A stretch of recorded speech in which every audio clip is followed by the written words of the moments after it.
In most cases, if your chip is less than the size of an Australian $1 coin and isn't impeding the driver's visibility, it may only need to be repaired. It is important to get your chip fixed quick, as it could turn into a crack at any time. Then you may be up for the cost of a new windscreen. Your windscreen will be more susceptible to factors that will make it crack because the chip has compromised the strength of the windscreen. Stones flicked up from other vehicles, extreme hot or cold weather, or blasting the air conditioning onto the windscreen are just some of the things that could make your chip crack. We always prefer to repair the chip where we can over a windscreen replacement. The following general rules may be helpful in determining if O'Brien recommends replacing your windscreen as a result of a chip. Any chip bigger than Australian $1 coin anywhere on the windscreen. On the driver's side, any chip bigger than a 5-cent piece. A chip with one or more cracks 3 centimetres long, damage, obstructing vision in the driver's line of sight.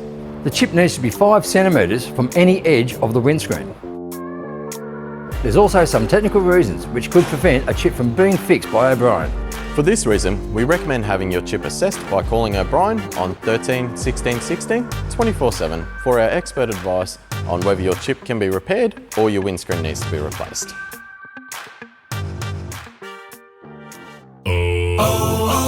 O'Brien.